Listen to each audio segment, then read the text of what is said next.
And we're rolling. Awesome. Mike Gonz, thanks for coming, man. Thanks for having me over. It's really cool. I'm fucking really stoked to have you, man. Okay. It's been a while. So let me start out by saying there's a reason why I don't really do a lot of interviews or anything like this, because I'm like the least articulate guy out there. Oh, yeah. So if I mumble or say something stupid, edit it out. Story of my life. Shit, I always mumble and say stupid shit, so don't even worry about it. I do too. I do too, especially when I'm drinking. We can always edit. But yeah, Sunday I figured we'd keep it chill with some beer. And Yeah. maybe on the next round we'll like get a fancy. You're talking about some good scotch. What's a good one? Oh, my favorite is, I think, the Belvini 12, Belvini 15. Oh, not now. Oh, not now. Not now. What's it called? The Belvini. It's one of the ones that I like. I like the Glenlivets. I like the Auchentoshians, the Obans, Glenmorangies. There's a lot. Nice. There's a lot. My friend Dano, he was on here and he said the Glens is a good rule of thumb. Anything Yeah. that's like a Glens, whatever. I've good got scotch. I've got a bottle of Glenlivet 21 year at home that I received on my wedding as a wedding gift, and I still haven't opened it yet. I want to, but I'm probably just gonna hold on to it forever. I don't know. Yeah. I mean, save it for like a good anniversary way down the road or something. Yeah, maybe so. Yeah, hell yeah. Yeah, Sometimes I look around, I'm like, is that thing for sure recording, you know? One-man producer over here. I can see the green lights. It's Yeah. recording, Hell yeah. or at least it's reading. Yeah, the red button's on. We're good. Right on. So what's good lately, man? Jamming? That's kind of a silly question. I'm jamming with you. Doing your homework? I haven't been doing my homework very I do well. it off and on. I have to be inspired to do it. I mean, Yeah. I can't just do it as like it's a requirement. You know Like what I a mean? chore. Yeah, Yeah. because it becomes a chore. Music, I have to it's do it hard. when I feel like it. It's hard to be like music's a chore, you know? Yeah. I mean, I know guys that they play all the time. It's what they do from the moment they wake up in the morning till the time they go to bed at night. They've got a guitar or whatever their instrument is in their hands, and they're playing all the time. To me, I'm not that kind of person. When it comes to playing, I have to be in the mood for it. Right. You know? I think so too. I mean the same could be said for me, I think, you know. Yeah. Like sometimes you just really feel it and that's when you're Yeah. inspired, and other times it's like you don't want to force it, you know. Yeah. Yeah, it's Cuz you can get frustrated if you're trying to learn something and you're not right in the mood and you're just like, yeah, you're not in the right mind for it. It's just, like you're playing music. You're not working on music. Like it should be play, not work. Yeah. Kinda, you know. It's like 50-50. I'm also kind of the same way when it comes to rehearsal. I mean, Yeah. a lot of times I'll be honest, I dread going to rehearsal sometimes. It's like I could be home eating a sandwich. I don't know, you know. No, yeah. I know, but it's when I get there, that feeling goes away, and I have fun and I enjoy what I'm doing. But just leading up to it throughout the day, thinking, "Oh man, I got to go to practice tonight." I know. It's like going to the gym or something. Yeah. You're like, I don't want to fucking work out right now, but then like you go and like you always feel way better afterward. Yeah, 'cause you're exactly. like, I'm so glad I went. Exactly. But So like, I keep doing it. I just push through and I do it. And like band practice, it's like sometimes I don't want to fucking go either, but every time we do, I'm like, yeah, that was fun. yeah, and there's Most of the time. There's even been like a few local bands that have hit me up to play with them too, and I don't want to play with a bunch of local bands at once. Nothing against anybody local. There's some great bands here. I just don't want it to eat up all my personal time. Yeah. You know? I've got so many different irons in the fire. Sometimes, I mean, I'll go through dead periods where I don't have nothing going on, where I can just concentrate on doing our cover band or whatever. And then when stuff comes up with like Dark Angel, you know, I have to shut down the cover band because I have to put in a whole lot of homework to be able to pull off a Dark Angel show. Yeah. So That's a trip, man. Yeah. That's a lot of material and like a way different, more physically demanding and it actually is. cognitive. It is physically demanding music. It is. Yeah. It's not just technical. It actually takes Arrangements, complex arrangements. some physicality to it too. I have to build up my picking hand when I'm going out to do thrash metal shows because Yeah. I'm not playing thrash all the time now, so I kind of get weak between the shows. And since we do shows so sporadically, Yep. I have to build up to it all over again. I know sometimes I revisit some of the old stuff I used to write, and I used to be really into like that twitchy metal, like with just a lot of fast and just tremolo picking and just like fast riffs and stuff. And Like if I haven't played them in a while, it's like you can't just jump in and do it again. No. You've got to practice and you've got to build it back up again. yeah, it's a whole different style. Yeah. Yeah. And like doing the thrash stuff, I don't get a lot of breaks in our playing. You know, everything that I'm doing is I'm driving all the way through every single song, beginning to end. Yeah. What's an average set time for Dark Angel? Like 40 minutes? No. An hour and a half? Yeah. So, Yeah. So that's a lot. That's like, what is that, 12 songs, 15, 20 songs? Well, we have a lot of long songs, 7-8 minute songs. There you so go. it's anywhere from 10 to 12 to 14 songs. Sick. Basically an album's worth. Yeah. Oh, yeah. Easily. Yeah. Easily. And we when we play live, we do a lot of, we extend songs, add parts to them, and just rearrange them a little differently sometimes. Sick. Yeah. But like I said, it's really physically demanding. I bet. I have something funny, like really cool actually. My mom found some cool stuff at a friend's house. And it's this old magazine, bro. Oh, no. And it's a thrash metal magazine. Oh, awesome. It's pretty sick, and I wanted to bring it, but I was like, man, I got to save it for the podcast. But there's a freaking Dark Angel something or other in there. Look at that shit. Yeah, I haven't seen that in a while. I think I actually have this magazine. Sick. My mom was like, I don't know if that was when Gonz was in there or whatever. Like, you've been in there That's right there. the whole time, right? And right here? I've been with the band since 1986. 1986. Yeah. So, yeah. I'm like, yeah, that's him right there. She's like, that is him. I'm like, yeah, that's him. I don't know what year this was. So what happened with Dark Angel was I joined the band right after they finished recording Darkness Descends, which is like, it's their second album, but it's the album that put them on the map. Their bass player had left. I joined before the album was even released. That's why my picture's on the album. I didn't technically play on the album, but I did every single show in support of that album and everything since then. Nice. Yeah. So It's 1986. yeah, 1986. Sick, man. Yeah. My first show with Dark Angel was playing at the Whiskey to a sold-out show, and I got totally sick while we were playing. I mean, I literally went behind the back line and puked during the set. But everyone was saying, yeah, it was your nerves, but no, I had food poisoning. I got really sick, but everyone likes to tell me, no, you just had nerves, so I just go with that. Chalk it up to whatever you guys want. Yeah. Whatever y'all think. But Yeah. I wasn't sure if you had come across something like this in a long time, so I was like, yeah, it'd be cool to bring I that haven't up. seen that in a very long time. It's like old. It's a pretty old magazine, huh? Is it dated? January 1991. Yeah. What's that, 31 years ago? Yeah. Pretty close. Yeah. Yeah, it's a long time. I don't know if the camera will pick up that photo, but check it out, motherfuckers. Back when I had hair. How'd you get started playing bass or just music in general? I gotta say, I was influenced by my brother. He picked up playing guitar first, and then he switched over to bass. And I just thought it was really cool, so I always used to pick up his basses and play them. And he had like cool amps, like an SVT or whatever, back in the day. And it was just like, wow, I just loved sitting around in the bedroom playing it and just making all these cool noises coming out of it, these cool sounds. Right. And he was playing in local bands, and I used to roadie for his band and everything. And I just thought it was the coolest thing ever. I mean, they do like backyard parties and stuff. Like as a teenager and stuff? Yeah. Yeah. Yeah. And it kind of stuck with me. He kind of dropped out of playing, and I picked it up more and kept playing.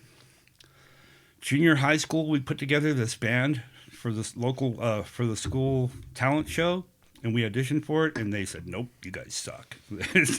We were horrible. We didn't know our instruments. We didn't know what we were doing at all. For sure. But I just kind of stuck with it, and here we are today. Yeah. Here we are today. Yeah. So were you in any other bands prior to Dark Angel? I was started in a band, I want to say it was called Free Will, with a good friend of mine, Bobby Marquez and Neil Shelton.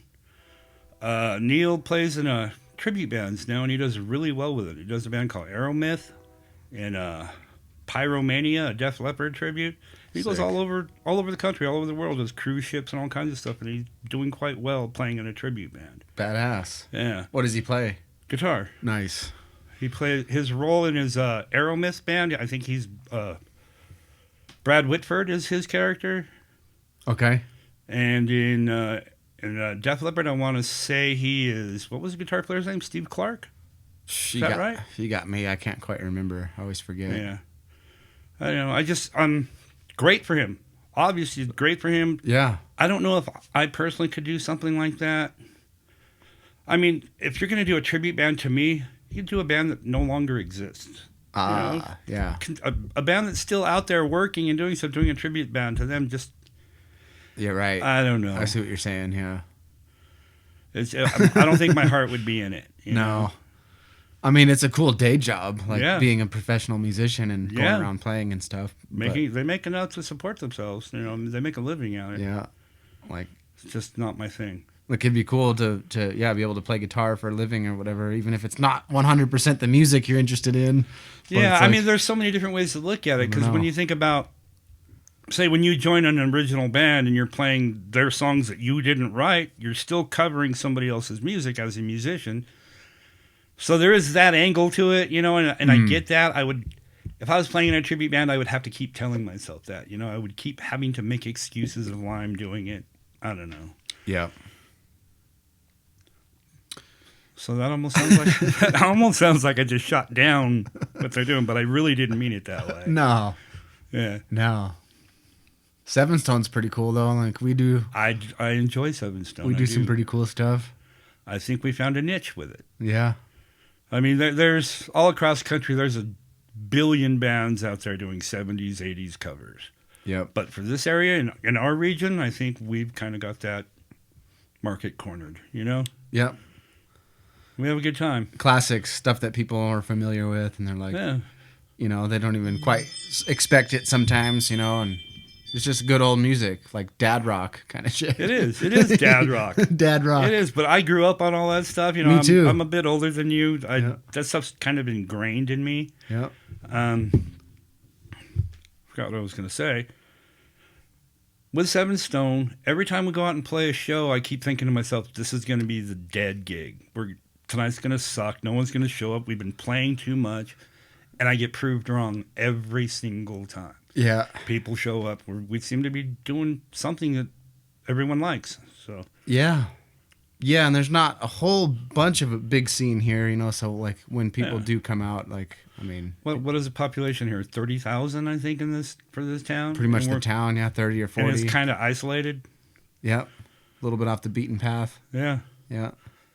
Well, even most of New Mexico, I mean, for touring bands and stuff, it's almost like a flyover state. You know almost. what I mean? Yeah, just Albuquerque, pretty much. Yeah. Occasionally Las Cruces, every now and then. Even El Paso, that's not really a hot spot for concerts. Mm-mm. A lot of the metal bands come through and stuff, but not like the big, popular, crazy pop bands and super famous usually people. When they do, they're coming through on a weeknight or something. They're not coming through on Fridays and Saturdays. True, yeah. You're right. Every time I go to Albuquerque or El Paso for a metal show or something, it's Wednesday, Tuesday. Yeah. Lamb of God last Sunday. Yeah, Sunday night, yeah. Yeah. Yep. Albuquerque's pretty cool though, like the Sunshine and the pavilion. Pretty good shows over there. Oh yeah. I've been to both of those places a few times. Yep. I used to like Tricky Falls in El Paso. That was a cool little spot. Didn't it close down or something? I think it did, yeah. Yeah. There's been talk of another venue opening up there that's supposed to be bigger and better than what Tricky Falls was. I like the clubs, with a bar upstairs and a balcony, and then just the intimate club. I know it's cliche to say because everyone, but the club shows are cool, man. As far as a spectator, yeah, you don't have to I fight agree. Tons and tons of people and just giant lines to get a beer, and it's just more quaint, And you can actually watch an artist and see a performance right up there, close, without having to rely on a video screen or something. Yeah. Yeah, I'm gonna go to the Sunshine Theater in November, maybe probably see Trivium, and I forget who they're touring with. Just Trivium. It's like they're headlining, because they just did support for Iron Maiden. I know. which is super sick. Those guys work hard, man. They They work, do a lot of touring. So they're doing a headlining tour though coming up, or right now they're already out there. So I probably go to. There's a lot going on in November though. We're doing 3 shows. Yeah, we are. And then you got Thanksgiving, and then like we might go to Tucson for Thanksgiving, and I'm just like, damn, like there's just a lot going on this coming month. I was trying to go to California that week, but since we have shows weekend prior to Thanksgiving and right after, I can't do it. Dude, our shows eat a whole weekend. I know. You know? I know. You're like, what are you doing this weekend? You're like, well, it's SevenStone. Like, that's it. Yep. That's all we have time for. It's worth it, but it's just like, damn, you know, it does eat your weekend up. Mm-hmm. A lot of setup, playing, tear down, the next day, unloading, shooting the shit. Yeah. Afterwards, you know? Yeah, and then Larry, you know, he puts in a ton of work for that stuff, getting all the gear broken down and ready. All we do is we walk in there, we move it out. He's already got it ready to roll out. And then he sets it all back up when we bring it back. I know. And he's got a box of Kleenex and a beer. Just like box of Kleenex at everyone's station. Like, dude, you two. Last time I walked in, he had a beer in a koozie, like sitting right there for me, and like all my cables and everything. I'm just like, dude, you're way too good to me. I'd probably owe that guy like $1,000 worth of beer right now. Oh, I know. We got to do something for him. Yeah, because he does. He supplies everything. A lot of good dudes in that band. Yeah, everyone. Yeah, really. It's really cool. Yeah, some of them can be hard to get along with sometimes, but we make it work. Yeah, and honestly, there's not much of that considering. Yeah, considering it could be a lot worse. It could be worse. Yeah, especially Keith. I'm tired of that motherfucker. Oh, I'm just kidding. Punk. He's just always making me look so bad. I'm like, God damn, motherfucker, slow down. No, he's awesome. He inspires me, you know. Mm-hmm. Been jamming with him. You're a great player yourself, man. I think while. we need to use some of your leads a little bit more. I just need to step it up and be more consistent, you know. Like, it's hard to be consistent with that stuff for me, where you're like, I can play it, but it's not the studio where you can get 1,000 tries before you get like, that's the one. Yeah. You're like, this is it right now. You have to deliver it first go. Yep. You know, and, you know, it's just, yeah, I need to step it up as far as consistency. But yeah, it's made me grow a lot playing all this stuff. Because it's one thing being in the studio, like I said, and just making your own shit. But when you're trying to go note for note on a cover and kind of play like live, the pressure I feel when I'm doing live shows back to Dark Angel again. We're a band that's spread out all over the country, so when it comes time for us to do a show, we've all got to converge on one place, rehearse, and then go out and play. And we're usually limited to maybe 2 days of rehearsal, two rehearsals basically.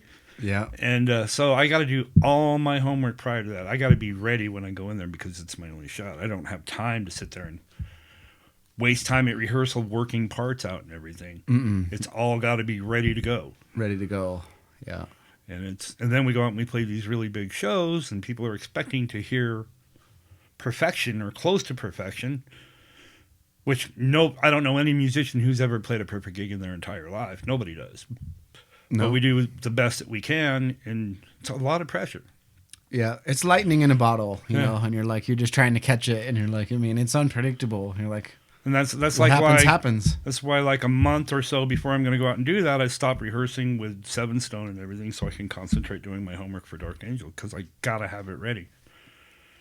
Damn right. I didn't ask you much, but how did the Europe stuff go last time? Was it pretty fucking awesome. Badass? Yeah, it was pretty awesome. You got like a really good burger, huh?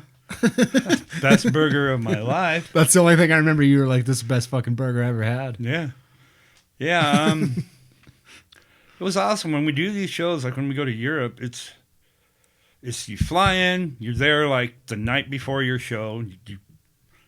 You're totally burned out because you've been traveling on an airplane for 14, 16, 18 hours, whatever. With all, from the time you leave for the airport to the time you get to your hotels, 18 hours. Yep. You're burned out. You got to get up the next morning, play a show.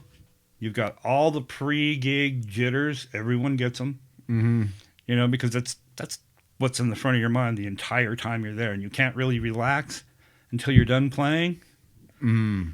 And then by the time you're done playing, you've got a 4 a.m. lobby call, and you got to get back in a van, go back to the airport, and fly home again or whatever. So you don't really get much time to see anything. But it's still a lot of fun. I wouldn't give it up for the world. You know, it's really cool opportunity to have. Yeah. Yeah. I can say that I've been to all these places all over the world, but I didn't see shit. Yeah. I haven't seen shit. Maybe through the window of a van driving by, but that's it, you know? Yeah. You didn't tourist go see the sights or nothing. You just fly in, do the show, and then on to the next one. Huh? Yeah. It's crazy. I imagine getting that moment. I mean, I get it. I get it in lots of different areas of my life, but like even like a SevenStone show, sometimes like we'll be playing and there's that right moment where everything's going and you're just like, man, this is sick. You just fall into the moment and you're like, this is us right now. Yeah, this is cool. This is us right now, you know. You have moments as a band that nobody else, no one that's watching you or anything can understand except you and the people you're playing with. There's just moments where you lock in. It's like, yeah, I get it. I get it. You know. Yeah. The whole is greater than the sum of its parts, kind of thing. Where you're like, damn, it all came together, and now it's bigger than all of us. And it's like a force of its own. Yeah, that's a really good way to put it. Yeah. Music's a trip, huh? It's like, it's crazy. It is. How meaningful it is to people, you know? I know, and when you break it down and look at it from its like most basic form, it's like we're all just making noise with these instruments, these tools, and somehow making it all fit together. It's really kind of weird. It is. It's like moving air around at certain frequencies of like air, like waves, you know? Yeah, and it's an art form. It's like spreading things on the canvas. You know what I mean? You're creating something, but it's only for the moment. Yep. It's only in that moment. Yeah, that's a special thing too. Yeah, because it's just here and now, and then it's gone. Yeah, it makes it even more special. Kind of like a fart. It's goodbye art. Like there it is. Yeah. Shit. So you got started in California?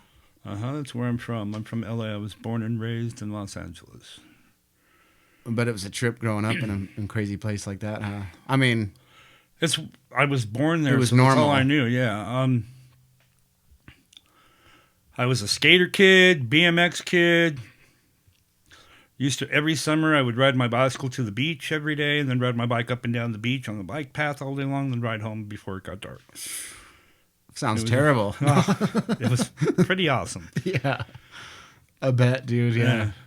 Sometimes I wonder, I'm like, what would it be like to end up in a place like that, you know, where you could just hit the beach and a lot of outdoor activity, you know? Well, see, when you grow up there, you don't realize how great it is until the time has passed. Like years later, you look back at it and you think, wow, I really did have it great. You know? Yep. But yeah, I spent a lot of time, like I said, skating. I was never a great skater. And when it came to skating, I was more into like carving pools and that kind of stuff. I liked that. I couldn't do the kind of shit people do now. Oh, man. Or even back then. Yeah. People are crazy, man. Like the levels it's gotten in all directions is so crazy. Mm-hmm. But that's when skate parks first started appearing. Yep. And they were all cement, and they were usually like half pipes and bowls and snake runs and slalom courses, shit like that. Yep. And I used to go to the skate park all the time. And I got really into BMX. Actually was racing pro BMX for a while. Sick. Yeah, I've got like dirt tracks? BMX, bicycle motocross tracks, yeah. Mm-hmm. I had some cousins that did that, and they were from Las Vegas, but they got to be like, when they were kids, they were pretty way high up and in the nationals. So was I. I was like, doing the same kind of stuff way when up I was there. like 12, 13 years old. Yeah, sick. Yeah, and got into motorcycles for a long time, off-road racing, desert racing, some little bit of motocross, not much, but mostly desert racing. And hell yeah. And then I started finding music. Nice. And partying and girls and all those things that went together with it. So yeah. And I'm still here doing it. That's right. Yeah, so Alamogordo, that's a trip, huh? Like the contrast. Oh yeah, from LA to Alamogordo. Most people end up here like military or just on a whim. You know, I didn't even know that Alamogordo even existed. I'd never heard of this place, knew nothing about it. Yeah. I saw like on Discovery Channel, they do like future weapons and stuff, and they'd be out there at White Sands Missile Range, but I'd never heard of Alamogordo. Yeah. And I ended up here because of Kristen, my wife, my now wife. Yeah. I was living in LA You didn't ask, but I'm going to tell you. That's why we're here. I was living in L.A. and I hadn't been playing music for a while. I'd just been kind of going down some dark paths, doing some crazy shit. And even like Dark Angel hadn't been playing in a long time together. We were just all doing different directions. Gene was off doing Strapping Young Lad and Death and everything else he does. Yeah. And I used to play at this game site called Pogo. Mm-hmm. And playing it was like a chat room with all these little games that you'd play, you know, like Pinochle or whatever. Right. And I met Kristen in there, and we just started talking, and she was telling me that she did this radio show, you know, this online radio show. And I said, oh, yeah, well, I used to play in this band, blah, blah, blah, blah. And she didn't believe me. Yeah. We kept talking, so she got me to go on her radio show, and I proved to her that, yeah, I was in this band. And her radio show turned out to, as me being a guest on there, was like the biggest hit she had with it. Nice. And we just kept talking after that, and finally said, hey, I'm going to come out and visit you. And I came out and visited her for a couple of weeks. Went back to L.A., came back 3 weeks later on a one-way ticket, and never went back. Yeah. How long ago was that? That was 2009. Right on. Yeah. And I literally left everything behind. My entire house. Everything. I just came with a suitcase, and that was it. Just started over, new beginnings. I did. Yeah. And now here I am driving a school bus, and It's liberating, huh? Like the new beginning. You're just like, fuck it. Like, yeah. it's kind of freeing, huh? I mean, I still have a house back in L.A. No shit. Yeah. Me and my brother both own it. We Nice. inherited it from our parents. He lives there. And he keeps it up, so Just keep it up over Yeah. here. Nice. I'm trying to talk him into selling it and moving here. Nice. Yeah, I mean, we both have to agree to do it. Was he at the wedding? He was. Yeah, I think I probably met him, but you know, there's a lot of people there, and that was a cool wedding though, man. Yeah. Went down in style. We got to jam. That was cool. we man. did. I think that was my first gig with you guys. No, it wasn't. We played there like a few Once weeks before. Okay, it was the After second Rabbit Hole. gig. Second Yeah. gig with you guys. It's already been like 2 years, man, since I've Yeah. joined. Wow. Almost. It was like right about this time, Thanksgiving time. I'm not even sure when I started playing with SevenStone. Well, they weren't called SevenStone at that time. I've been playing on and off with Larry ever since I lived here. Yeah. But actually, when I back it up, 2009 when I first moved here, I hadn't picked up a guitar in like over 10 years. Damn. And I met Larry, Sue, Kristen, and Marlena, and everybody, and we hit it off really well. And he had his band. I think they were called Dark Heart. Uh-huh. And I would help run sound for them. And I'd kind of roadie for them and stuff, and I was hanging out, and I think they kind of folded a little bit, and Larry was trying to put together another band. He goes, well, you played bass. Why don't you hop in here and do this? So I tried it, and I was really rusty. Mm-hmm. I mean, bad. Yeah. Those guys weren't even sure if they wanted me to play with them. This guy played for Dark Angel? I don't know. Yeah, so, No. but, Took some time to get the shake off the cobwebs. yeah, it didn't take too long, though. It came back pretty quick. Yeah. So then me and Larry have been jamming together off and on ever since I've lived here. Sick. And where were we going with this story? I don't know. How long you been in SevenStone? And it was SevenStone, it was okay. called different things and Forever Yeah, Ends. And yeah, we did. So we renamed the band to Forever Ends. It's a sick ass name. It's a Yeah, really cool name. yeah. We had the infinity symbol and the what's the end? The Alpha Omega symbol. Yeah. Yeah, so they were kind of tied in together. That was what the band logo was. Sick. Yeah, and we played together off and on, and then we stopped playing together. I was playing with Kill Devil Theory. I don't know if I'm even playing with them anymore. I don't know. Yeah. It's just kind of faded out for a little while. Yeah. Back burner. Yeah, and I got a phone call 2018. I think I've been back with Larry in this band, in this formation or whatever you want to call it. This incantation? What's the word I'm looking for? Yeah. Yeah. Incarnation. Yeah. That This works. incarnation of this band since 2018, him and Rico had called me up, said, "Hey man, you want to come jam with us?" And I said, "Well, guys, I'll do it as long as everyone sticks with it, and I don't come jam with you guys and start learning all these songs and have it fall apart. It's gotta be solid." They said, yeah, it'll be solid. So I started jamming with them. And then Rico left, and we kept it going. And it's doing pretty well. Yep. It's working out pretty good. Jeff is cool, man. I remember going to see, because I was already playing with Keith, like off to the side, like we were just jamming, you know, writing stuff. Yeah, I had heard about you, but I'd never met you. But Larry's always talking, yeah, you got to get Pat to come over and hang out. And yeah. I didn't know who you were.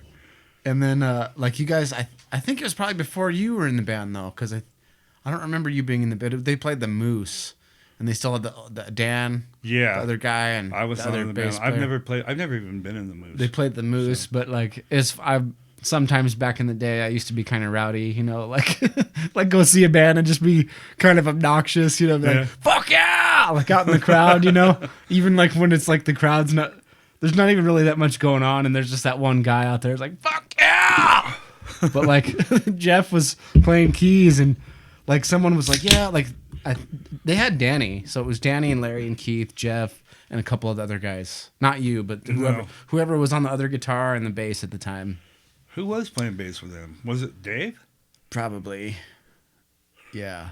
I mean, they were good. I mean, ever since I ever saw them, like, they were good. Even when I saw them as Time to Burn. They were pretty good. Even when it was just one guitar, just Keith. I think I saw him at the Eagles one time, and me and a buddy went out and saw him, and I'm like, God damn, like, they tore it up, you know? I was really surprised. But yeah, we went and saw him at the Moose one time, and Keith was young, dude. He was like pretty, 16 or something, 15. And, like, Jeff was on the keys, and they're like, yeah, this is Jeff, or whatever. I was like, fuck yeah, Jeff! I just kept saying that. Like, and I never thought I'd end up being in a band with him, but it's funny because we're side by side. Jeff and I are, like, kind of close as far as the layout of the band, and it's just, like, I always go back to that memory in my mind of just being like, fuck yeah, Jeff! Like, you got to do that while we're playing sometimes. Just yell at him, fuck yeah, Jeff! Because he's, like, he's so chill and so cool, you know? Yeah. He's, like... He's a great guy. He's like our secret weapon. He is. That's what my dad said, literally verbatim. He's like, you know who your secret weapon is? Fucking Jeff. Yep. Because like there's been times where we've rehearsed without him and he's not there, and you can hear the difference, big difference, in everything. It's like when the refrigerator kicks off. You didn't realize how loud it was the whole time. You're like, damn, it's quiet in here now. Yeah. Because you didn't notice that background, but as soon as it goes away, you're like, dude, it's fucking empty in here. Yep. Jeff's like the fridge. The fridge. Oh, God. I'm going to have to say that to him tomorrow. You are the fridge. Yeah. And the fridge is important, man. All your food goes bad without a fridge. Yeah, that's true, man. Yeah. No, he plays a really important role in our band. Yeah, he's super cool. His house is dope, man. God damn. I didn't get to see it last weekend. Oh, dude. It's not like some giant house or anything, but it's like just really tastefully done, Yeah. Him being like expert master carpenter and Claudia's all designer, and the two of them, their house is sick as fuck, dude. Everyone I know that's had Jeff work for them, do some sort of carpentry work for them, praises him. That he's just so amazing at what he does. He's quite skilled, man, from what I've seen. Jeez. Yeah, I haven't even seen that much, but yeah. I mean, I believe whoever says it, I believe it, because he's... In fact, my stepdad, Rick... He's not my stepdad anymore because my mom and him are no longer together, but he's still my old stepdad. But he was at the VFW the last time we were setting up during the day for that biker rally. Mm-hmm. And he came in and he had remembered, because he builds houses and shit, and he's been a builder forever. So of course, he ends up recognizing everybody. Larry used to live next door to us, and Keith was like real little. I was real little. Keith was like really, really little. So like... Rick, my old stepdad, was like, hey, what's up, Larry? And then he was like, holy shit, that's Keith, huh? You remember me? Blah, blah, blah. And then, like, Jeff walked in. He's like, you're a carpenter motherfucker right there. He's like, what's up? And, like, for Rick to say that, he must be good. Yeah. Because Rick is a badass builder guy. So like, even he was talking up Jeff. So he must be legit. I'm sure he is. Yeah. I'm sure he is. Jeff's the man. Yeah, I mean, he's always got work. He's always busy. And then the guy, dedicated enough to drive all the way up from Las Cruces every time we rehearse. I know. If he wanted to say, man, guys, I can only make it 1 day a week or whatever, I would totally understand. No issue whatsoever. Yeah. You can only make it every other week. I get it. Sometimes I think about that. I'm like, man, I wonder if these guys would go for just once a week, like Wednesdays or something. I would be down and just with do a that. 3 hour or something. Or I would totally be down with that myself. yeah. Because then you could maybe have more time for working on shit on your own, you know, and then having it ready. As long as everyone's like, you got to have some stuff ready on this day, you know. But I don't know if they'd go for that, but. They like to rehearse. I know. They do. They do. I mean, I do too. I do too. Like I said, I dread going, but once I get there, I'm cool. Yeah. It's a lot of work. And it eats up a lot of your time. It does, yeah. The rehearsals and the shows, and it's a lot of time, yeah. Yep. I'm stoked to play the Rabbit Hole again. Yeah, That that's place going to is be tight. fun. Yeah. It's a fun place to play. It reminds me of this old place, the Diamond Inn. Larry's talked about it, I'm sure. The Diamond Inn. Is that the one that's right over here off of... Yeah. Yeah. It's like in the same exact spot as we are, just that way. Off of Eddie. Yeah, over there. right off of Eddie. Yeah. It's just straight that way. Mhm. Yeah. Yeah. It was a dope little... I mean, it's a shitty old place. So that but it had a good scene. That place was open and running in your time around here too? Yeah, I mean, I was in school. I was in like middle school and high school. Huh? Probably like 8th grade or something was when I started going there. But that's why I made that shitty pen flyer. Yeah. With pen drawing, because it was like, we used to get these flyers. They were like quarter sheets, hand drawn with pen, and it'd be like all these local bands like TFOC, Juggernauts, AOU, like Trip Switch, you know, and like I met a lot of people through there, like John Wayne and all those guys. So like just a bunch of random people. There were cool shows, man. It was cool. Of course, I was young and impressionable, so any live music in front of me was like, whoa, like this is happening in my town right here, right now. But like, honestly, looking back, it wasn't just me just being young and impressionable. It was really something special, too. It was a special scene at the time because you had a lot of young people making music. Yeah. Which you don't get now. Like, Yeah. I'm an art teacher, you know, and I have a few guitar player kids that come through every now and then, but there's no bands in high school anymore. And I asked the kids one time, I'm like, is there any bands? Like, do you guys, like, I mean, when I was in high school, there were bands. Yeah, like a group of friends that several. got together and formed a band, anything like and that? they played the talent show at the end of the year or whatever. And I'm like, this one kid was like, well, it's just not really, I'm like, why is that? And he was like, it's just not really any that cool. I was just all, bro. I'm like, it's probably because you've never been to a real rock concert. Yeah. Because if you go see any real rock concert, you're going to have your perspective Like, shifted. I want to do that. You're going to be like, I damn, really want to this do is that. cool. I mean, I don't care if it's a classic band or a local band, just someone who's up there and they really tear it up and really show you. You're like, damn, like that's cool. Like it's just, you get the bug, you know? But like I definitely had the bug from that place over there, Diamond Inn, you know, seeing it. Like, same with skateboarding. Like, I saw skateboarding on TV and it was all half pipes. And then, like, one time I found out there was, like, skateboarding in Alamogordo at Washington Park.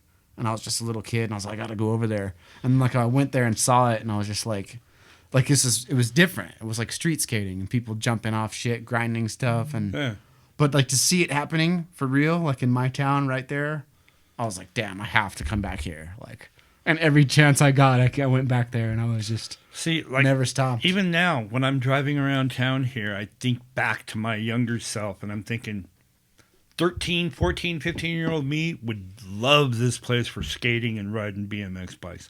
All the ditches and everything around here, I mean, miles of that shit. Dude, we have some ditches now. Like, no kidding. I mean, I'm from L.A., so when there was a hot skate spot, it wasn't a secret for very long. Pretty soon you'd have 1,000 kids trying to skate the same spot, and then it would get closed down by the police. They'd come in, they'd put in speed bumps and channels and stuff, and it sucked. So when you found a cool skating spot, you had to keep it a secret. Yeah. But then when you've got a really cool skating spot, you don't want to keep it a secret. You want wanna to share share it. it. Yeah. So it was kind of like a catch-22 thing. Oh, man. But here, there's somewhere to skate literally everywhere you go. Everywhere.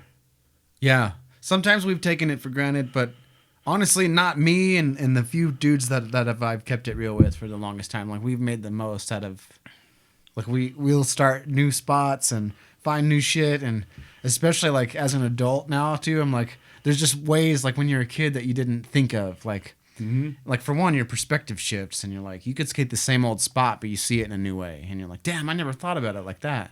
So you have like more of a grown-up perspective as far as your own skating. But then like I also have like a broom, a truck, a leaf blower, like a brick rub thing, some clear coat.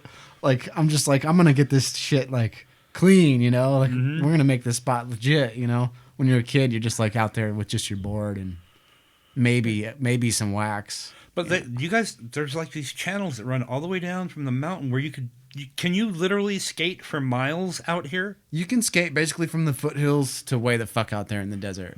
Yeah. Yeah, I you mean, just skate for miles. nonstop, all the way down. Pretty much. There's a few sections, like the one main ditch that's been there as like one section that's interrupted, but you can just hoof it on foot real quick to the next one and just hop right back in, no problem. Wow. And then there's another brand new one that they just put up. We just started skating out there recently, but it's huge. It's wide. It's like almost as wide as the lot out there, like just width. And then like it's got slopes.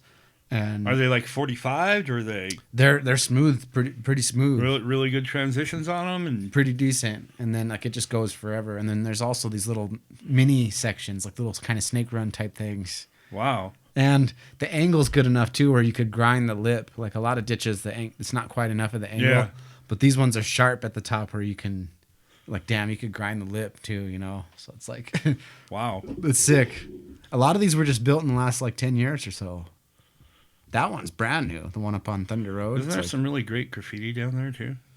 Maybe, but the old place we called the Monkey Farm. There used to be like a research center. Yeah, like I've heard of it. Well, out there in Lavelle. Yeah, we just call it the Monkey Farm ditches. But there used to be some good graffiti down in there under the road, quite a bit. But yeah, I haven't checked it out in a long time. But that scene's died down too. Sometimes I used to see graffiti a lot, and it's like you don't see it anymore. Which I guess, like, from the law standpoint, it's a good thing. But like there used to be a lot of tag crews, you know, and people tagging is just, I don't know. I'm not impressed by that unless you go tag somewhere where you look at it and you say, "How the fuck did they get up there and do that?" Yeah, that's impressive. Yeah, or the guys who actually do the artwork, put the time in on it. Right. Like on train cars going by and shit. You see some amazing things going by on train cars all the time. Yeah. Yeah. But to just go put your plaque on whatever you're doing, it's just your little scribble, yeah, gang shit. Yeah. Yeah, it's fucking dumb. Little Soto or whatever. Little Casper. Yeah. Oh, fuck. What is Orange Curb? Good question. Well, let's capture that. Yeah. So on the porch, we were talking about how much money we've spent on beer over the years, and I don't know how much money that is, but I'm kind of bummed out now. But yeah, what is Orange Curb? You just asked me. Orange Curb. Well, like the Washington Park, that place I told you, like when I was like I saw skateboarding happening in real life. Like it's actually right here. It's in the photo of those glasses of the dog. So there was like an old amphitheater there. The dome or whatever. The dome, yeah. There was like a bridge that you could jump down this set of stairs, and there's like this one section of old like curbs, and it's kind of a mystery of what it was. It was kind of just an outdoor area, like a nice, you know, back in the day where people would sit outside. And were they like big curbs, you mean, for like amphitheater seating type thing? Yeah, so the amphitheater had like seating, and then there's this other section. It's a lot of it's still there. It's kind of covered up now with some ramps and shit, like the skate park. But a lot of them are still there, but they're just like ledges, yeah, like foot high, like the size of the couch over there or whatever, you know, like about a foot high. I don't know. It's just for seating. You know how like downtown cities. Were they orange? At one point, yeah. Okay. Yeah. So you know how like in a downtown city, there's like just plazas and architecture and just like you just go to a downtown and like that skateboarding, you know, like you get an eye for things, and you're like when we're driving somewhere, you know, people are like, oh, looking at the stores, looking at the whatever, and I'm like looking at the parking lot and the benches and the sidewalks like, and the planners. The planners and all that. So like Washington Park's just like planners and curbs and ledges and stuff, and it's just like it's kind of a mystery of what it was initially. It was never built for skateboarding, but it's perfect for skateboarding, street skating, grinding ledges and curbs and shit. So, and yeah, they were orange. More of like not even like an orange, more of like a burnt, kind of brownish orange. Mm-hmm. And Not like a school bus orange. no, like not even quite like orange curb orange. Now it's funny because it turned into a company thing that I made. But yeah, well there's one particular curb called the orange curb. Like not all the like the planter was orange. The main planter was orange too, and then like the orange curb was orange. But it's funny. It's funny because now the orange curb is gray. Just think of that statement. The orange curb is gray. Okay, it's got a little older. Yeah. But like, it's funny because you could paint it purple or black or whatever, but it's still the orange curb. So if it was painted purple, you'd be like, the orange curb is purple. Okay. You know what I mean? Yeah. It's like it doesn't make sense, but it does. So it'll always be the orange curb. Okay, so that brings me to another question for you. What is Poop City? Poop City. Yeah, that's a long, convoluted story too. But we had some homies. They had a little, speaking of tag crews and shit, we're all grown up. Everyone used to write shit on their grip tape on their skateboard, like their little skate crew, like HSK, like Hypnotized Skate Crew, or what was another one? Decepticon Skate Crew, or all these different ones. And mine was Fuck This Crew, because you could write it over somebody else's crew, and you'd be like, fuck this crew, and had arrows, FTK. Okay. And like FTK, it was just shit you'd write with a marker as a kid, like little skate crews, you know, on your grip tape. Mine was just a joke. Fuck this crew.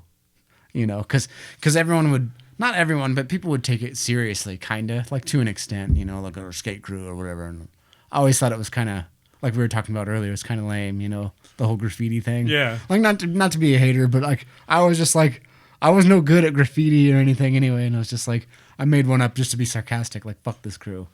So, like, it was FTK for a while. And then, but we had some friends, they wrote PH, pothead marker, PHM, pothead markers, and they'd tag shit up. But on the sidewalk one time. So I'd hang out with this one cat, and he was good at graffiti and art in general and stuff. His name was John Paul, and he was hilarious. He was super funny. And I was at John Paul's house, and our other friends came knocking on the window one night because they knew we were there, or that whatever. They were just in the neighborhood. They were out tagging shit up. And they knocked on John Paul's window, and I was there. And so, like, we answered his window, like, we're all, hey, what's up? They're all like, you got any markers or any paint or whatever? And they knew he would. So he gave him a big fucking, one of those huge fat markers and, like, some orange spray paint. Happened to be orange, go figure. Yeah. And, like, right down the street, later on, John Paul and I, he gave him the paint and the markers and stuff. And then, like, later on that night, John Paul and I were just out mobbing the neighborhood, skating and just getting into trouble, just doing stupid shit, just mobbing through the streets, just whatever, just bored kids, you know, teenagers. And that we saw their PH on the sidewalk. And John Paul, he knew it stood for pothead, but he was like, poop homies. Like, he was just like dissing on him, kind of. And it was just kind of funny. So we started calling him like poop homies for PH, even though it was pothead. Uh-huh. And then a bunch of other stuff happened right around that time period. Like, there was a big flood. It was the reason why they built a lot of those huge ditches I we were heard talking about that flood. This huge flood came through and fucked everything up. Like Abbott and Scenic and Bellama, and all of Washington Park was under just layer of mud. And, like, it was just like Poop City, kind of, in a way. But, like, I don't know. It was kind of hard how it got coined, or who was basically the first or whatever to start writing it. But we started, there's another skate company called Baker Skateboards.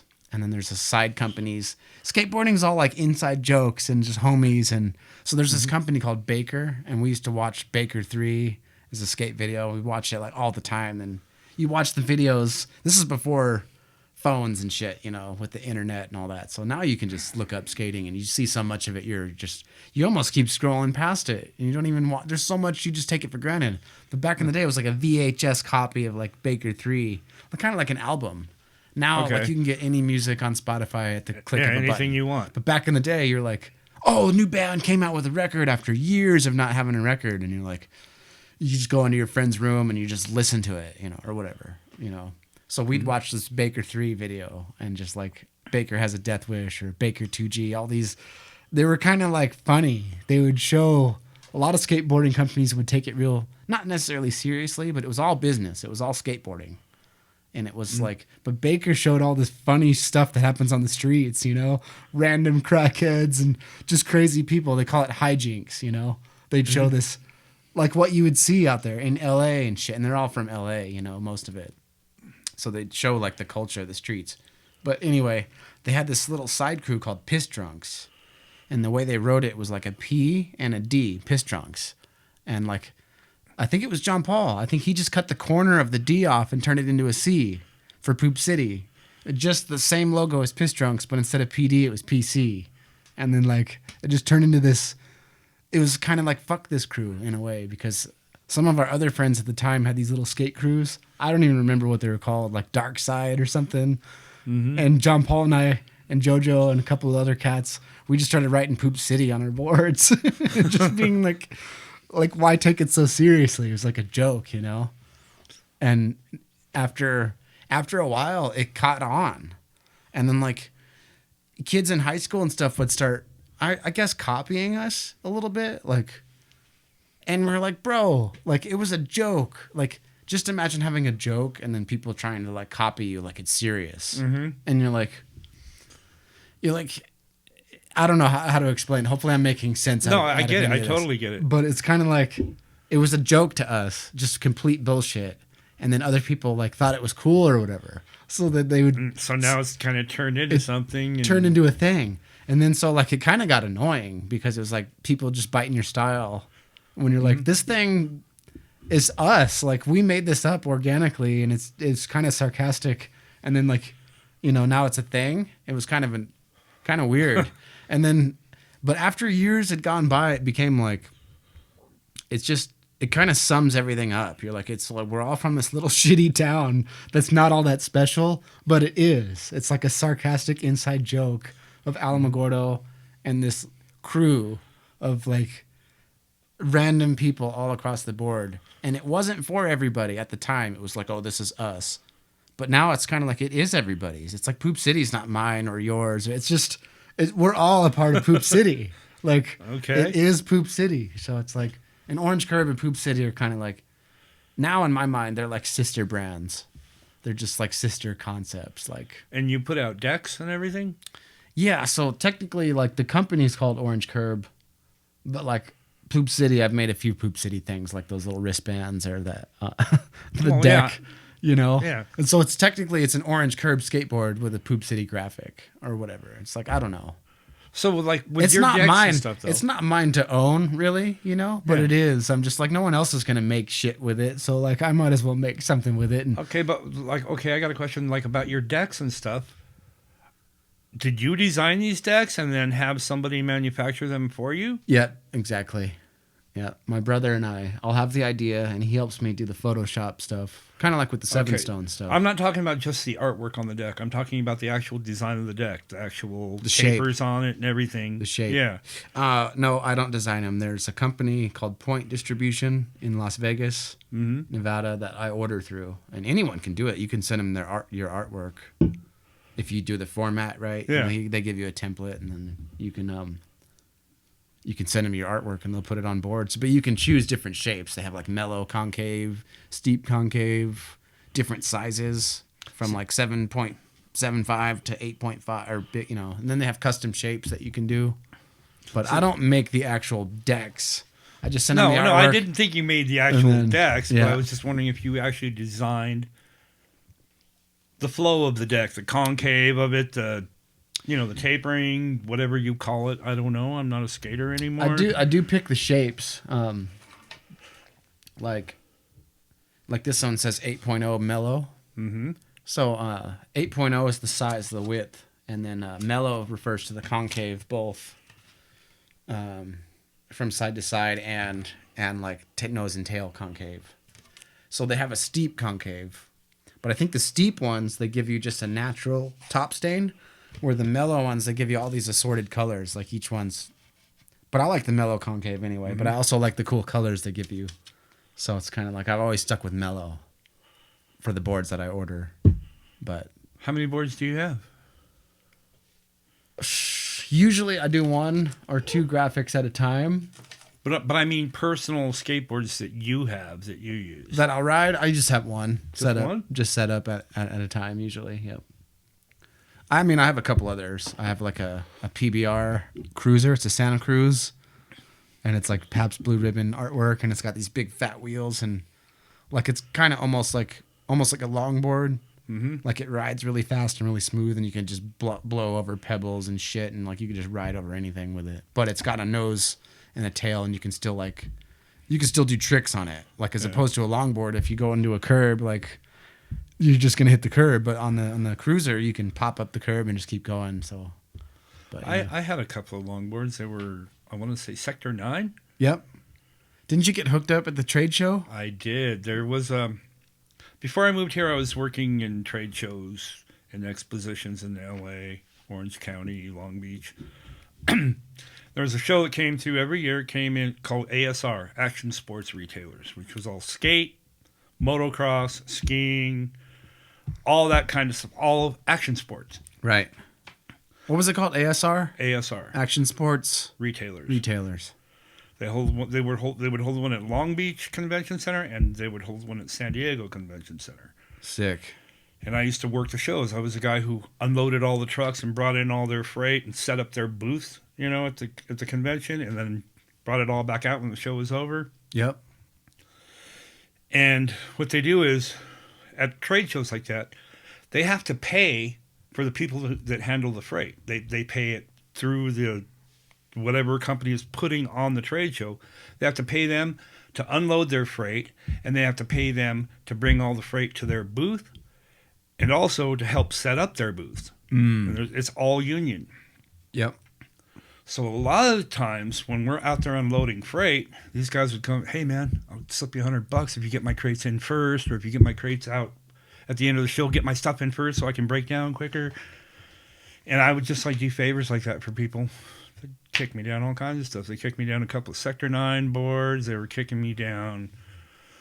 Wow, shoot, there were so many shoe companies I got. Like Etnies? Etnies, what was the other one? World something? World Industries. World Industries, yeah, all that stuff. Stickers and...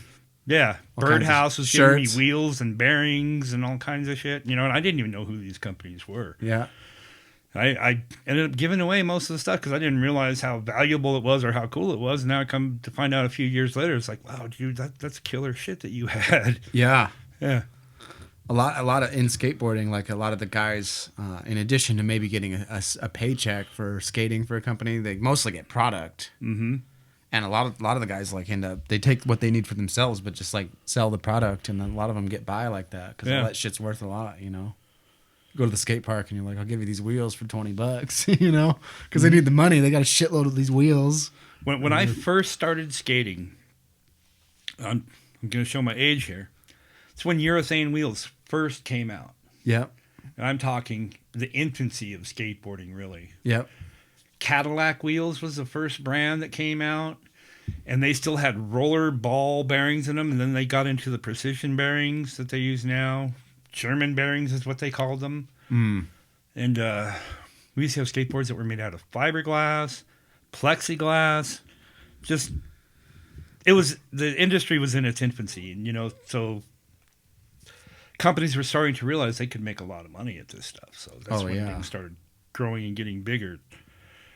The guys that I grew up around, I wasn't really personal friends with them, but I used to see them in the skate parks, were like Tony Alva, Stacy Peralta. Yeah. All these guys that became huge in the industry. Christian Hosoi. Yep. Those are some big names, man. Yeah. Jay Adams. Yeah. Huge. Yeah. Dogtown. Yeah. Dogtown. Santa Monica was not far from where I grew up, And those guys pretty much broke the whole thing wide open. They did. And they really did. Yeah, but like I said, back in the day when we first started out, you'd have Cadillac wheels on your skateboard. If you had Cadillacs, you had the shit. You had the real deal. Yeah, and we'd do stupid things like handstands on our skateboards, or set up like a what's the word? Like a limbo bar across. And you just ride your skateboard over it and just jump over the bar. Just little things like hippie that. jumps. Yeah. Yeah. Yeah. But it was actually fun way back then. Yeah. Hell yeah. Everyone was into it. What would it have been the late 70s, early 80s? Yeah. Somewhere in there. No, I'm talking 70s. I had to be a little kid, so it had to be like early 70s. Yeah. Early 70s. Yeah, there were some other guys. There was All those Dogtown guys, yeah, man. Ty Page, is that a name? Probably. I don't know. But all those Dogtown guys, Definitely those first guys you said are like the forefathers of like what skateboarding became. oh yeah. Those guys were everything. Dogtown. And then all those Because they made it cool. It was all like lame, you know? Like, I mean, not lame, but it was all like competitions and little like competitions were like slaloms between cones down the hill cones or and shit. something. And then they made it cool, skating in pools and shit. You know, and like made it street and just like surfing, but on the sidewalks and in the pools. And that Alva dude was the first guy that got air like out of a pool and like did the first aerial. Yeah, he started pushing the envelope on all that Jay stuff. Adams was known for being like the cool dude that just like had fucking style. It's like not matter what you do, but how you do it. Yeah. It doesn't matter what you can do. Do you fucking look cool? You know, he made it look cool. Yeah. And then Stacy Peralta was like the technical guy that was just like business minded, and I can remember his skating going was to. good. I went to a skate contest that was held at, I want to say in the Forum or LA Sports Arena, Long Beach Arena maybe. And the contest was mainly slalom through cones. They didn't have any ramps or anything going at that time. That was Before vert. before ramps. Yeah. 360 contests, shit like that, you know. And Yeah.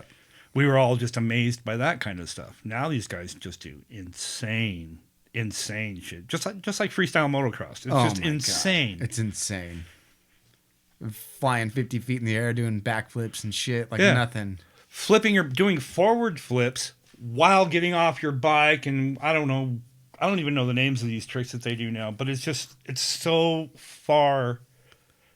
You have to have something wrong with you. You have to have no fear of getting hurt whatsoever. No fear of pain. It's insane, dude. Yeah, what people do now. Yep. It's like mind blowing in every facet of life too. Like last night we were playing foosball at my friend's house for Halloween. A Halloween party he was throwing, and then he had this other friend come over, I guess, and it was funny because my one friend was schooling this guy in foosball, and he's like, "Let's pay back for kicking my ass at ping pong." So I guess like they had a ping pong match like prior to this. And you're just like, the one guy was like talking about like, man, like, oh, he was talking about expert foosball players too. He's like, man, I saw this video and this guy, like, he had flipped his players upside down and the ball went like off the table all the way over and scored a goal. And you're like, there's like master foosballers out there, you know? And there's that in everything. I know, and you wonder, where's it going to be in another 10 years? How can you go any further than you have now? And then they do. Yeah, they do. There's somebody finds a way to just take it a step further somehow, and it's just mind blowing.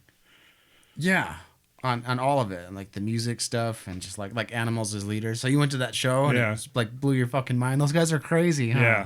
Yeah. I mean, I'd heard Animals as leaders before, you know, and I just it's really cool, widdly woo stuff. but to see it live is like, oh my god, yeah. You have to be from a different planet, you know, just from another world to be able to pull that kind of stuff off. Yeah, and to find the group, you know, and like for all of them to be in sync with that and be able to replicate it on the spot. Like that's gnarly. I can imagine there's a whole lot of rehearsing that goes on to that. As we were saying earlier, guys that get up in the morning, play their guitar all day long until they go to bed. It's like they're day. athletes, you know. Just musician versions of like athletes. Yeah. Practicing just all day, every day, training. Fuck those guys. Yeah. That's what's cool about the arts and like stuff like that, you know, creative pursuits, because you can't fake the funk. Like the only way to do it is to do it for real. And there's no shortcuts. Some people pick it up easier, and some people can just get it. Mm-hmm. Other people, you know, we all get there in our own way, but you have to. Either way, there's no faking it, you know? You can't buy it. Nope. That's what's so special about it. And you can't be given lessons on it. It's something you just have to be able to do. Something that's inside of you, I guess. Yep. I mean, you can learn things There's tips through and lessons. Tricks. Yeah. Yeah. I mean, to help you improve or to get better at what to get better at what you're doing, but to actually be able to pull off some of the stuff that these guys do, whether it be action sports or technical progressive music, you've got to have something inside you that lets you, gives you the ability to do that. Yep. It's crazy. Life is crazy, man. It is. We're in a really interesting time. We're right in now. an insane time. It's right crazy. It's insane. Yeah. All the shit that's happened recently. And you know what? Everyone's becoming so numb to it now. It's like information overload and just taking complacency in a lot of directions. I mean, there's so many crazy things that have gone on that if 20 years ago, if something happened like with the elections and all this kind of stuff, 20 years ago, people would have been up in arms. There would have been a revolution. Nowadays, everyone's just like, oh, yeah, whatever. It's crazy, dude. All the wokeism and all these big cities and the crime rates and like the crazy like the homelessness. Oh my God, the homelessness, dude. Where I grew up, I was telling you, riding my bike to the beach every day during the Venice and summertime. Santa Monica and all that. It's just slums. We didn't see homeless people. There was a field near my house. It was like my fun place to go to because it was called Bixby Slough. And it was a natural drain for all the water in the area. It was kind of like a little valley that fed into a natural lake that was at a park near my house. Mm-hmm. So this field had all these reeds and little canals that ran through it, but they were all natural. So we'd go there like hunting for snakes and frogs and all kinds of stuff. And that used to be our place to go hang out and play all the time. Because we'd go there with our BB guns and whatever. Just kids. Just be kids and have fun, man. Nowadays, it's a homeless encampment. And it's been that way now for 15, 20 years. And it's only getting worse. There's like, it's horrible how many homeless people there are around LA now. It's ridiculous. Yeah, from what I've heard. I mean, yeah, we have a few around here. Not a lot. Yep. But it's everywhere. Yeah, the drug crisis and fentanyl shit and just homeless people and like all these big metropolitan areas with all this crime and like San Francisco, like people shitting in the streets and like you could steal up to $900 worth of shit and not even get in trouble. And like, what's your incentive to have a shop knowing you're just going to get robbed every day? Like, I know. It's just not worth it. And then they're all supposed to go electric by 2035. And you're like, dude, where does electricity come from, man? Yeah. Like, burning fossil fuels, jackass, you know? Yeah. You can't uproot an entire industry. Become. It's pathetic. And I mean, like I said, I still have a house there. And I love going back there and seeing my family and everything. And the beaches are awesome. The mountains are awesome. The weather's awesome. But it's just so crowded and so expensive and just... It's not the California I grew up in. Gosh. It's like, what happened, man? Because geographically, it's like so beautiful. Mm-hmm. And the weather's perfect.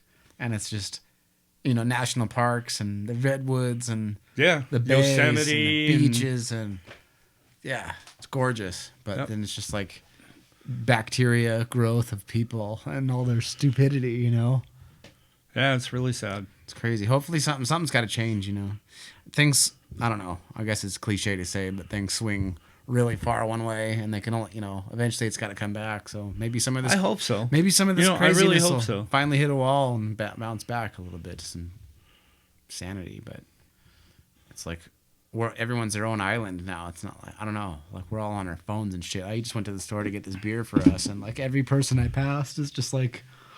Yeah, nobody interacts. I do it too, but I'm like, so do I. We're on our phones, like it's crazy. Yeah, and all these kids growing up in this too. It's a trip.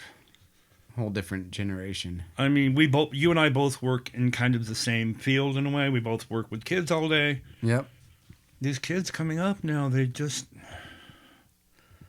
don't know how to describe it. They have no motivation to go out and do anything, for one.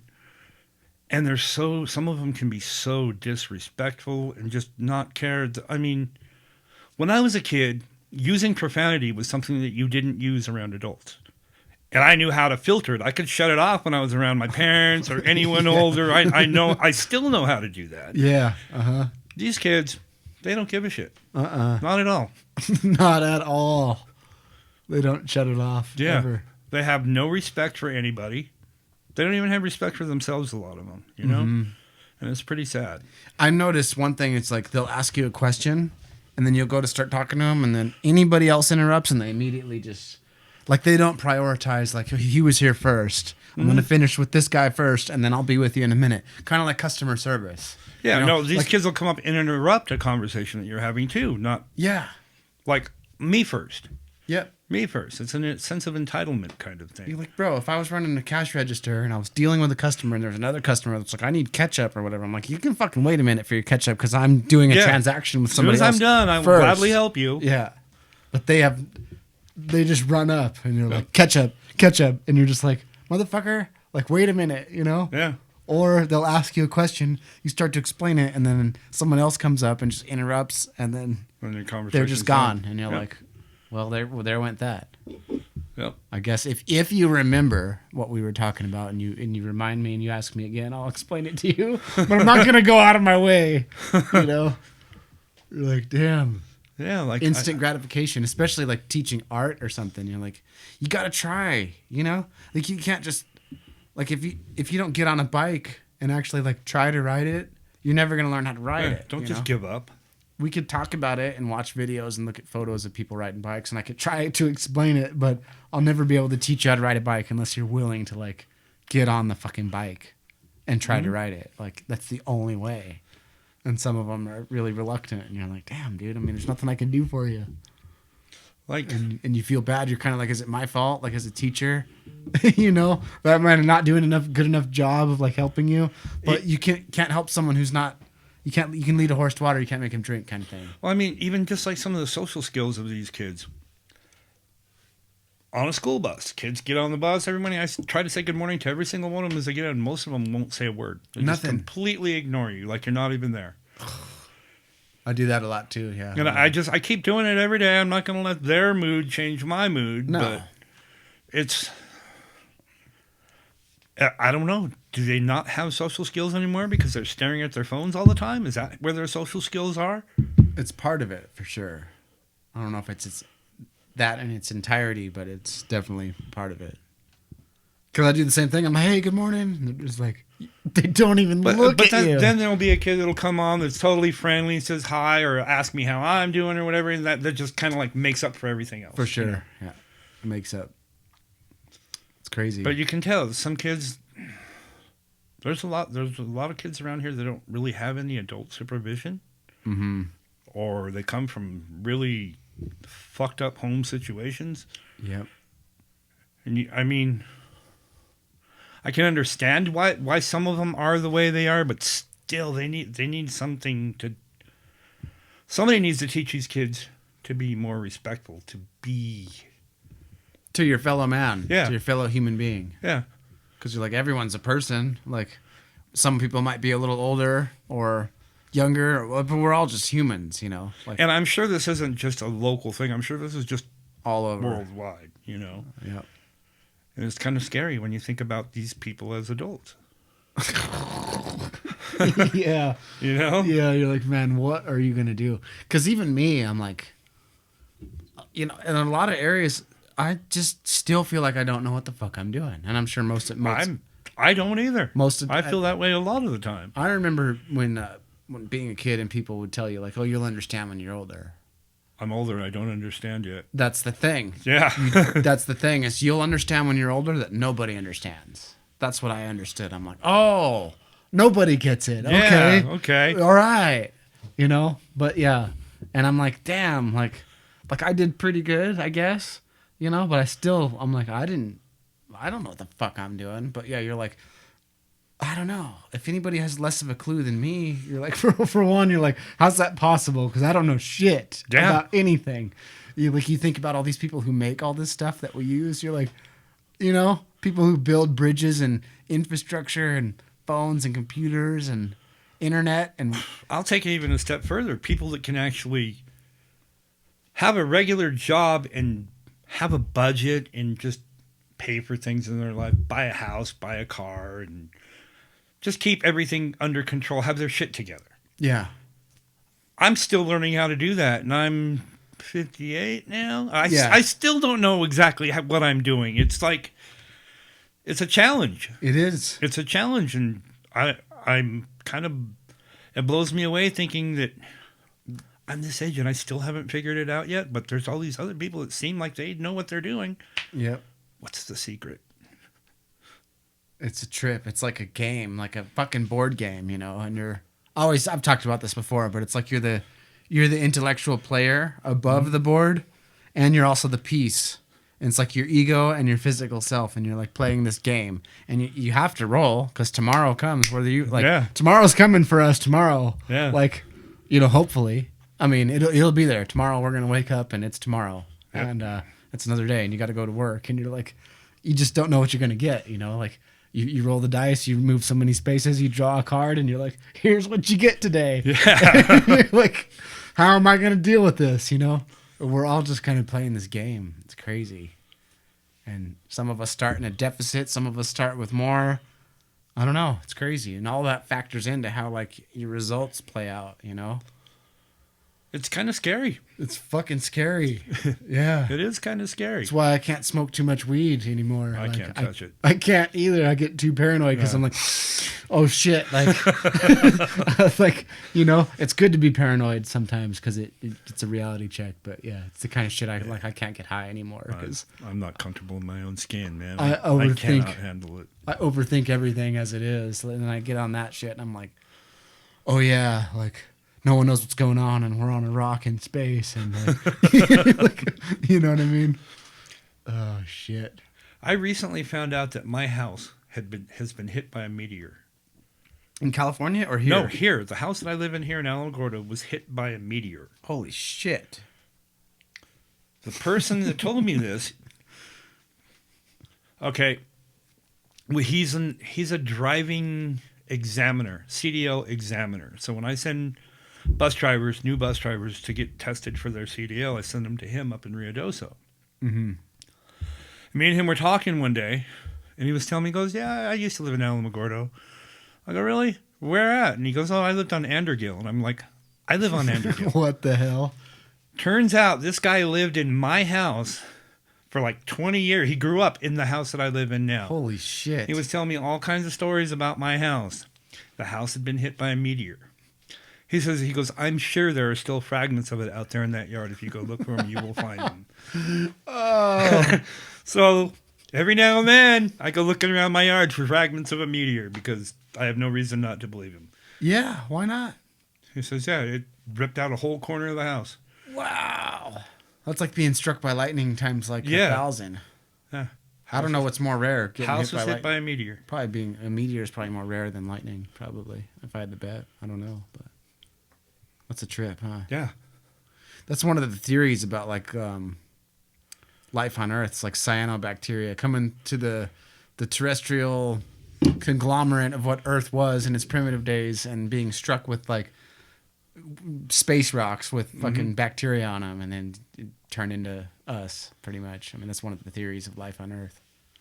But meteorites, cyanobacteria, something like that. I don't know what I'm talking about. No. It's interesting. That kind of makes sense. Yeah, that's one of the theories of life on Earth. Other than the fact that aliens had sex with chimps and then bailed, and that's where we are. There's so many different theories. I mean, weren't there movies made about that too? About a rock hits Earth and some sort of creature comes out, and then you get pod people or whatever. Yeah, I don't know.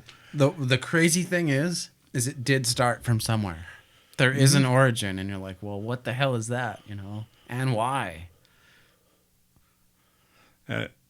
It's too much for us to comprehend. It's too big. It's just like whenever I'm near the ocean or whatever. Ocean's beautiful. I get it. Beaches are beautiful. But all that's in my mind is, where's the bottom? What's on the bottom? I want to see what that looks like. Yeah. You know? Lakes, anything, any body of water. I'm always curious about what's underneath the water. It's crazy. At the top of the water, I want to know what's underneath. Yeah, it's like even here, like the mountains, like you can see it, the rock lines of where it used to be in the water. And you can even go into the mountains and find fossils and shit. I know. And like they find them in 8,000 feet in the Rockies. There's like, I can't think of the word right now, but it's like those like all the shit you hear about in geology classes, Like all the trilobites ammonites and- or something. Yeah, all the ites. Yeah. Ammonites and all this shit and big like shell-like creatures, and they're like 8,000 feet in the Rockies. Yeah. And you can even see them up here when we go to the waterfalls and stuff. I've never been to Up the by the waterfalls tunnel, here. like you can kind of every now and then you'll see them in the rocks. You're like, damn, there's like shells and weird shit in there. Like supposedly this was ocean at one point. Yeah. And this whole valley was actually grassland That's at one crazy. time too.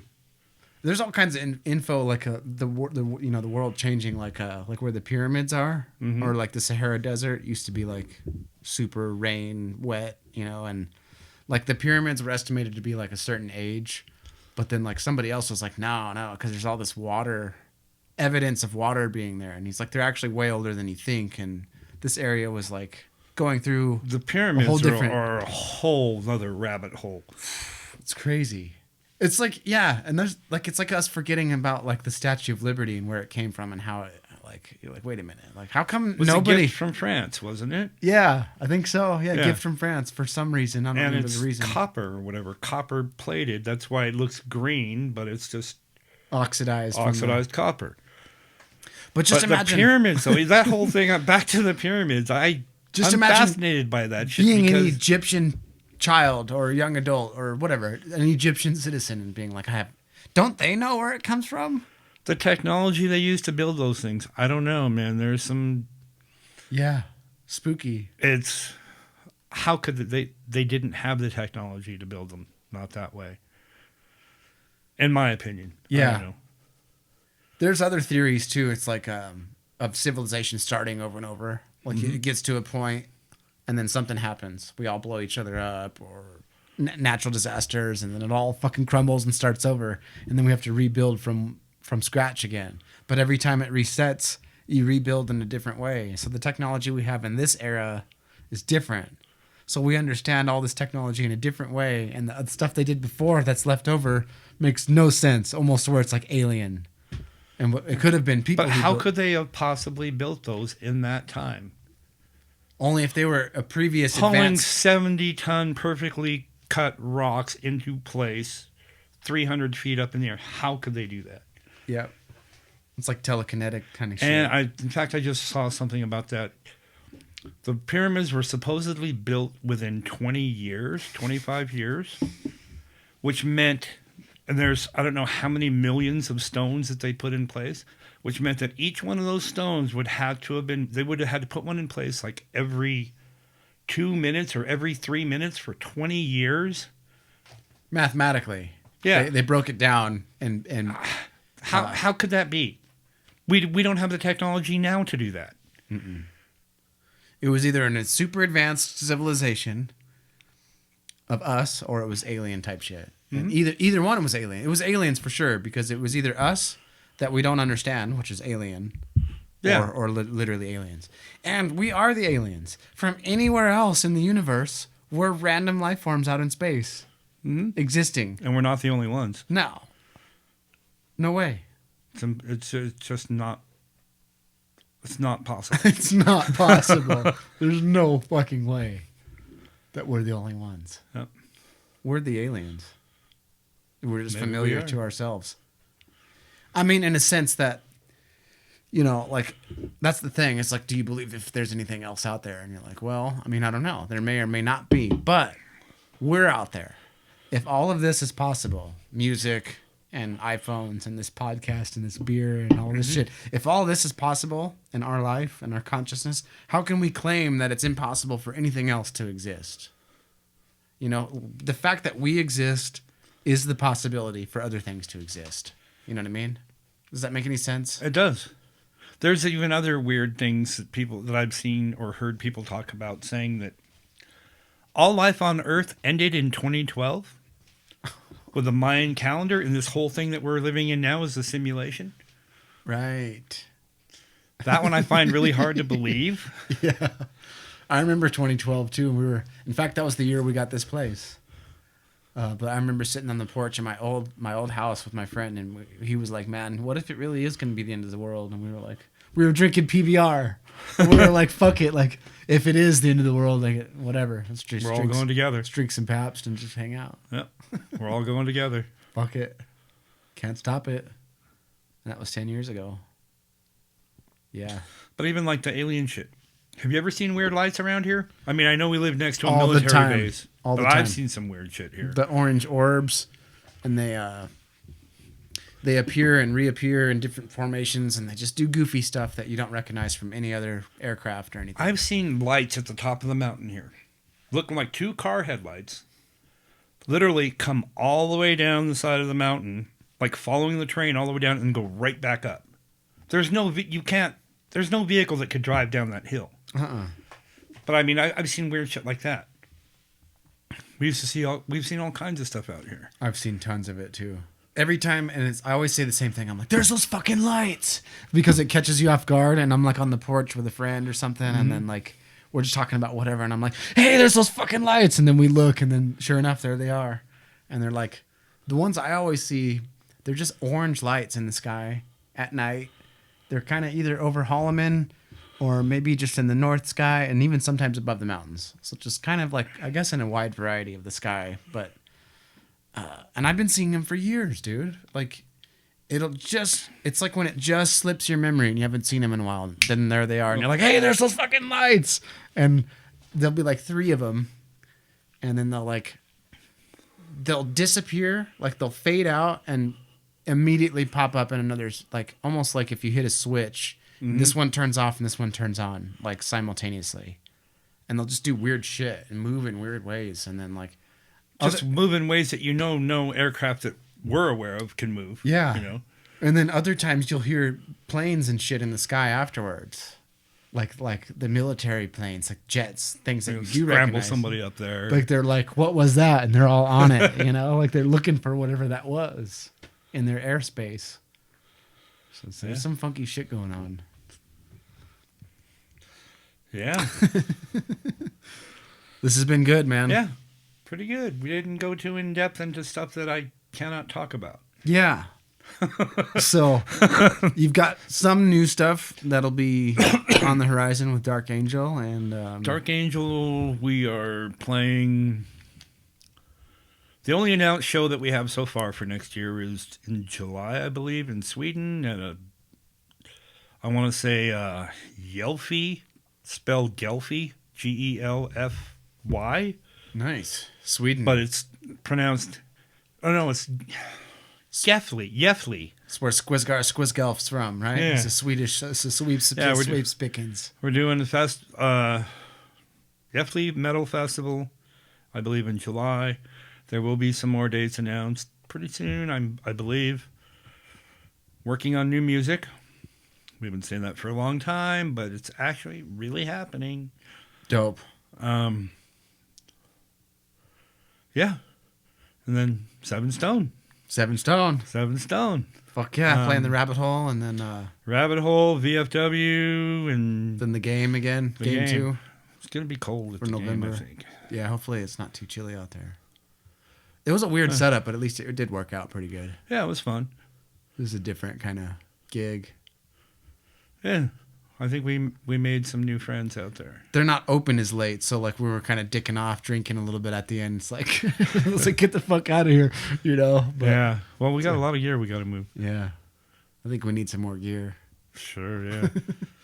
There's this other weird old shirt that we had found. Oh, my God. It's good. Where did you find that shirt? My mom has a friend. He's a kind of a strange dude, and he obviously it's all cut, but she washed this, so it's clean. But it's a That looks like a real shirt. yeah, World Tour '89. That actually looks genuine. So it's all cut up, but I was like, man, figure I'd give that to you. Leave for some- scars. Really? Where did she find this, though? She has a friend. It was his, and he was getting rid of some stuff, and she probably mentioned it like, oh, like my son's in a band with the guy from that band, like, and he gave it to her. Oh, this... wow. That could be very real. It's in really good shape. Yeah, I mean, if it's 33 years old, apparently 89. This is a design we did. Yeah, leave scars, Dark Angel. Yeah. It's all cut up, but it's clean, so. You don't have to give this to me. No, you can I mean, hang on to this. I don't have any use for it. I mean, it'd be funny. Maybe you guys could you could show one of your bandmates or whatever. Like, check out this old fucking shirt I found. It's like just kind of old school. I'll show it to them. Yeah, I don't know That's if they'd get a awesome, kick man. out of Thank it, you. but yeah, Wow. yeah. We used to do a lot of different designs on shirts. Because I was saying, like, merch is special because you're like, you got your main logo, right? Mm-hmm. Like whatever the main logo is. But then you got all these side branches and album art and tours, and the merch lines can be really extensive, and a lot of them slip through the cracks over the years, There's a lot of different fingers. Yeah. Yeah. Merch, so like it's kind of cool to see, like, damn, like that's an old one. That is an old one. From like way back. You're like, damn, it might not even really remember it till you see it. No, I'm totally familiar with this design. Yeah. We used to have some other shirts that would say our the nickname for our band was the LA Caffeine Machine because we were fast. And then one of our shirts on the back, it said "Too Fast My Ass," because we played fast music. But our running joke was "Two Fists My Ass." And we never lived that one down. So we didn't make a lot of those shirts. Oh, that's hilarious. Yeah. But yeah, this one, definitely. That looks real. We used to tour a lot back then. 89, 90, 91, 92. We were on the road 6 months out of the year at least. Sick. It was fun. That's cool, man. I bet it was really good times. Yeah, being in my early 20s and making a living playing music, it was pretty cool. Yeah, you can't ask for much more. Especially looking back. Yeah. That's crazy. Gene is in a lot of things, huh? Yeah. Yeah. Wow. I was playing a little bit of drums earlier, and he crossed my mind, and I was just like, man, drummers are so crazy, Like, I can't even keep a beat on a drum kit. It's I can't. insane. I can't do a simple 4/4 beat. I can't do it. I cannot play drums. I've got this little demo kind of thing I'm working on, and I like to do the drum parts just to get an idea of how the song could feel. Of course, and ideally, it would be great to get a drummer guy or girl, or just a real drummer to come in and do it. But I like to kind of just try to do it to have the song to get some feeling. You played drums in bands, right? Didn't you fill in with Burning Sunday playing drums? Yeah, I mean, that was on a whim. Bart was like, "You can do it," and I was like, "Dude, I don't know if I can do it." And I was on vacation, like over winter break. Like Amy and I went to Florida, and he was like, "We're doing a New Year's show," and I'm like, "Bro, I'd be totally down to do it, but I'm not gonna be back until like 2 days before the gig." And he was like, "So what?" You know how Bart is. Like, he sinks his fucking claws into you. Oh, yeah. And he just gets you, And I love Bart, But I mean, damn, he pushed me out of my comfort zone. There's like a meme or like a picture where it's like your comfort zone, and then there's like a circle, and it's like your comfort zone, and then there's another circle. It's like, The three circles you mean, where they all intersect? well, yeah, that's like a Venn diagram, but this one's separate circles, where it's like your comfort zone, and then there's like where the magic happens, and it's two separate circles. And it's just like, it was cool. Like, I played the rabbit hole. I think it was it was the first time I ever played the rabbit hole was on drums. And yeah, I was probably there. Did you use this kit? I used, I thought I was going to be using Scott's kit, but I ended up there was another band there, and this dude had like a nice little Mapex kit. And he had kind of like some small toms, and like, it was just crispy though. His pedals, he had these Mapex pedals, and like, I don't know, maybe it was the adrenaline and the fact that it was all mic'd up, but I could hear like through the fucking PA, and I was just like, it felt really cool playing drums up there. I was like, this is fun. Like, it'd be so cool to sound check for like those big gigs where you just go out there and you're like, you just get to play on those kits for a few minutes. Yeah. Because the sound that you get out of that PA is like, that's badass, man. But yeah, I did play with Bart that one time, and I pulled it off, but I was like, I think Aggressor went on first, and they were like doing really good, and I was like, oh shit, like I gotta go back out to the car and listen to these songs again. And I was like drumming on the steering wheel and stuff, like trying to make sure I remembered the arrangements, and like we pulled it off. I don't know how, but yeah, I can't play like a lot of that. I can hear it in my head. I understand the mechanics of the drums in my head. I don't. But I can't get I just don't have the time in. Like, it's like we were talking about earlier. You can't fake the funk, And I'm like, yeah. I can hear it in my head. I know, like, if I could unlock it and turn the key in my brain, I could be the sick ass drummer, because like I can hear it, But just the physical mechanics of it, you're just like, you can't work that out any other way other than doing it for practice. Yeah, lots of practice. All that double bass shit, and Larry's badass. God damn. Sometimes I didn't realize how badass Larry is. You know, he's fucking good. Being able to play all that stuff, man. Memorize all that beat for beat. And then he sets up everything too at each gig. He puts in so much work for every gig. Who then plays? I'm gonna take him a case of beer tomorrow. I gotta wait till after when's payday? Tuesday? Yeah, the 25th, right? Today's the 3rd? Yeah. Yeah, today's 23rd. Well, shit, man. Thanks for coming, dude. Appreciate All right, thank you this. for having me. It's fucking Sorry I badass. put you off for so long. Maybe we can do this again when I have some more information I can give out. Yeah. I mean, because I've got a lot of stories that I could tell you. I'm sure. We didn't really get into them tonight, but I could tell you some pretty funny This has been tour great, stories. man. Yeah, like this is just off the cuff. Whatever happens, you know? Yeah. Open mic. All right, man. But yeah, dude, it's been great. I'll fucking see you at practice tomorrow, huh? Yes, sir. Fuck yeah. Cheers, brother. All right. Cheers. Bye, everybody. Yeah.